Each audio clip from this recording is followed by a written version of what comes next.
I think the best way for you to grow as a director or animator or whatever you're doing is actually caring about each individual project that you work on and not skipping through it just to get a check. Like, even if you could get the check, take the extra time to make it better.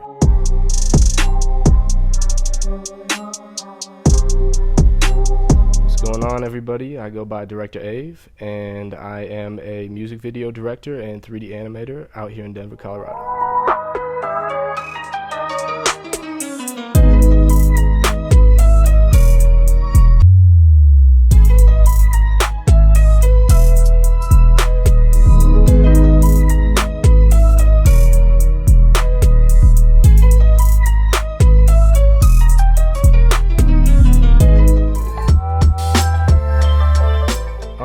I think my initial reason for trying to combine like 3D and high-level VFX into music videos was just I seen like Cole Bennett's wave back in 2016 when the overlays started coming into music videos like heavy, and I thought it was cool, but I just saw that there was kind of a disconnect between Hollywood VFX and music video VFX. And eventually, you know, I think more and more people will get into it and try to bring those high production value VFX into smaller production music videos. But yeah, I saw that disconnect and realized that if I could provide 3D and VFX at a Hollywood, close to a Hollywood level for music video artists, that there was an opening in that lane. I've been working on a lot of like 3D characters for music videos. I just got one of them maybe a couple years ago, and that has been working more for me than even the whole animations. I think I'm decent at it, but obviously there's a market for creating characters that look like real people, and that's what I've been getting booked the most for. This year I've been working on a lot of 3D character models for music videos, visualizers, but also commercials.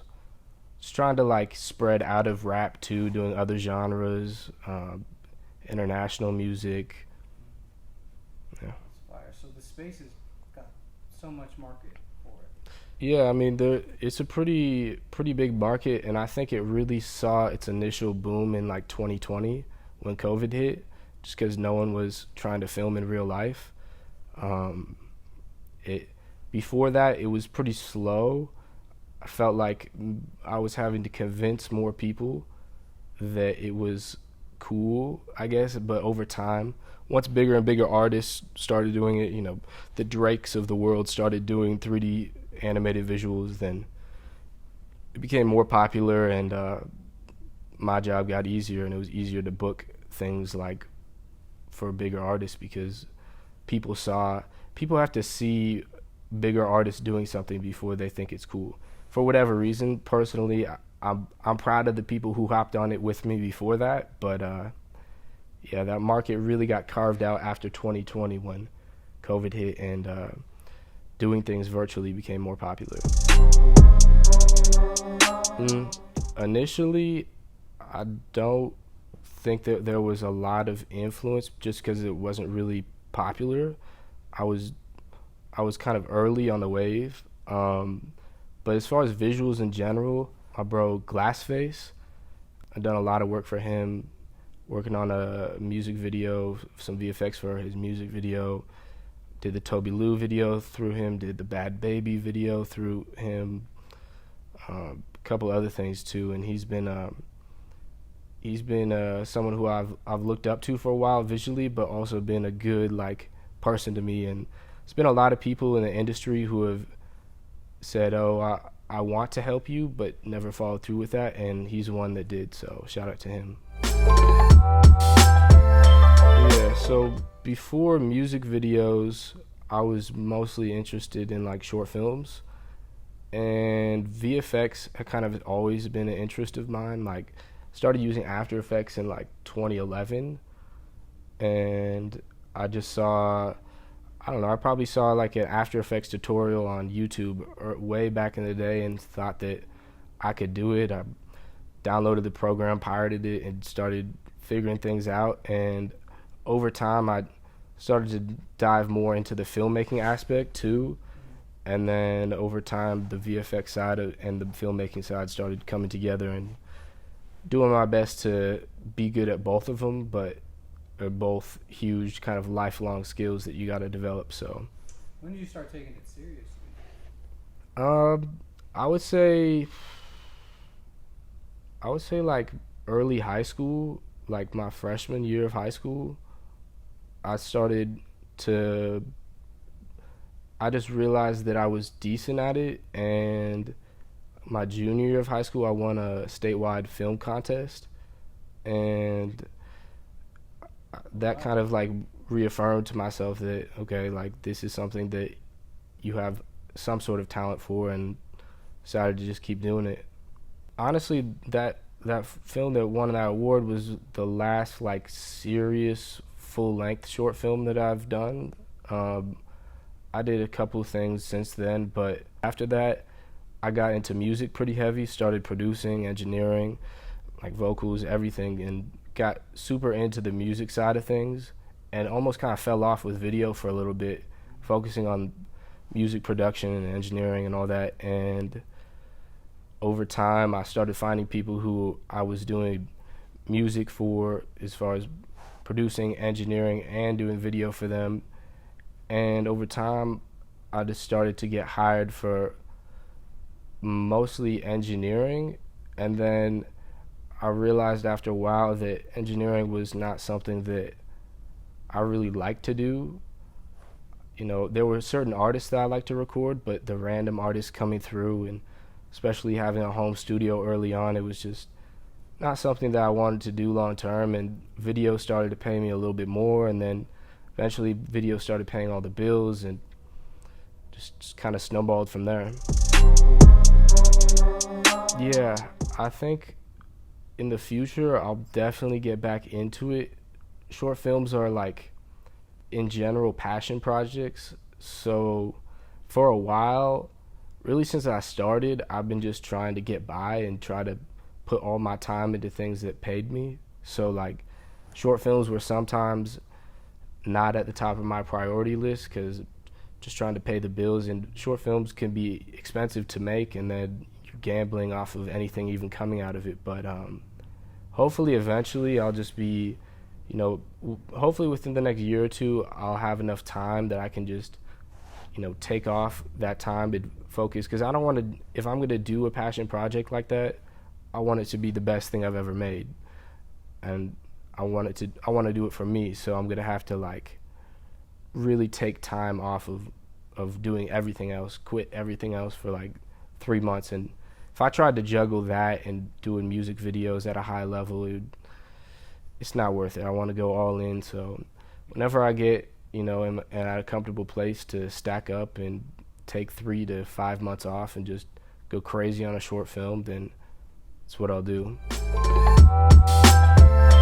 So I'm opening a studio in Wheat Ridge. It's called Virtual Production Studio. It's a green screen studio that you can basically walk in without any video production experience and film high quality, perfect green screen that's ready to key out in one click with very minimal adjustments. And it was kind of inspired by me taking plane trips to other cities just to set down a tripod and press film in front of a green screen, and then taking a plane back, and it felt like a waste of time. So eventually the goal is to get one of these remotely operated green screen studios in every city, so I can just tell an artist that wants to work with me to go to your local studio instead of having to take a plane ride out just to put a tripod down and press record. Well, this one is for Denver artists, so everyone who is in Denver is definitely welcome to come by. And it's not just for me. You can record the footage and send it off to any editor in the world if you want. If you want to hire someone in LA, or you want to hire someone in India, you can get that clean green screen footage in Denver without having to hire a videographer and rent out a space, which can be expensive. And another reason I'm opening it is I've had people go into green screen studios in their local areas and send me the footage and the footage be like unusable. Certain things were done wrong, lighting was wrong, settings were wrong, and just trying to make it impossible for people to get any bad footage out of the space, and just have perfect green screen footage with zero effort, essentially. But eventually, yeah, the expansion of it is just going to be more cities. But yeah, for now, this is for Denver. I would say the biggest artist that I've worked with has been there's this artist from Colombia. His name is Sebastian Yatra.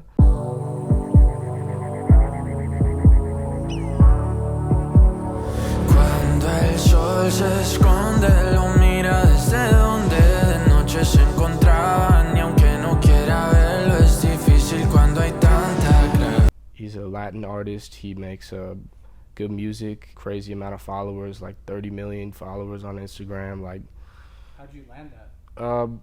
I got it from another 3D animator who frankly didn't want to take the job because it was kind of cumbersome. But his shout out to him. His name is Mac Lawrence. He's basically does what I do. He's a 3D animator, and yeah, shout out to him. He landed you the job. Yeah, he already had the job, and he just decided right after starting it that he didn't want to do it, so he passed it off to me. Was it a tough project?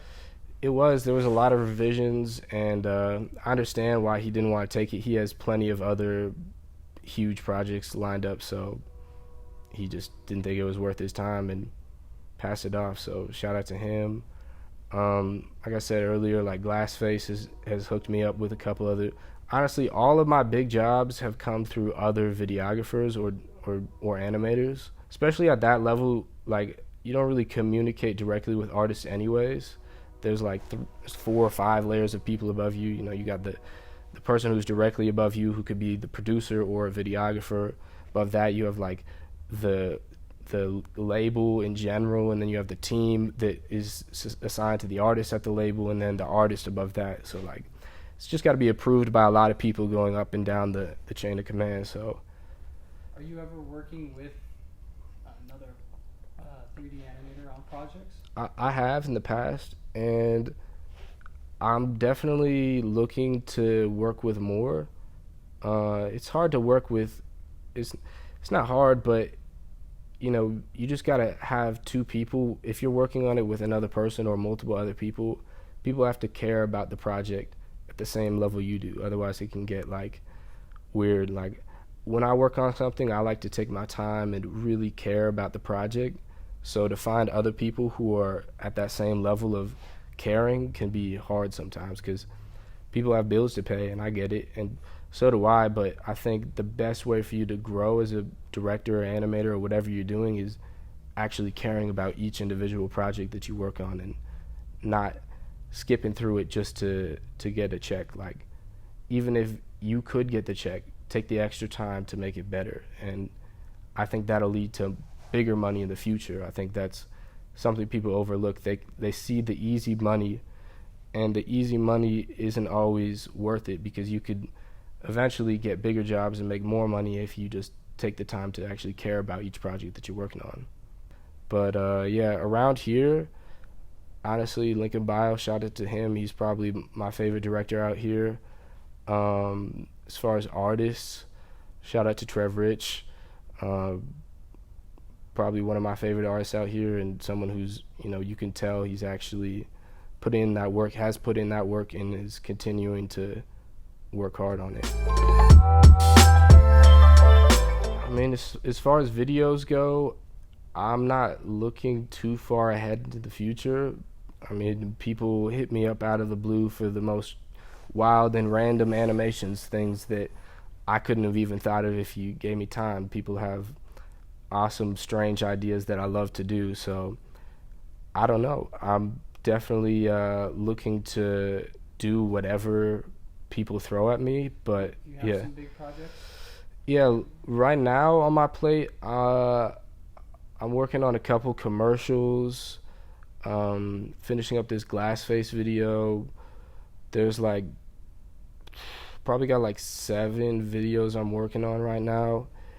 and it's cool. I like working on a bunch of things at once because I can bounce between them, but also kind of divides your focus a little bit. But I would say hopefully by the end of the year, I'm working on something that can take a little bit more of my time, that I can kind of dedicate like 100% of my focus to, because I feel like that's one thing that I've been holding back on, is I've just been working on too many things at once, and I haven't got the chance to like say, hey, let's work on something and I'm going to dedicate 100% of my focus towards you. I've been just divided between so many projects, between getting the studio set up and all the videos going. So hopefully in the next few months I'll be working on something that gets more of my focus and attention.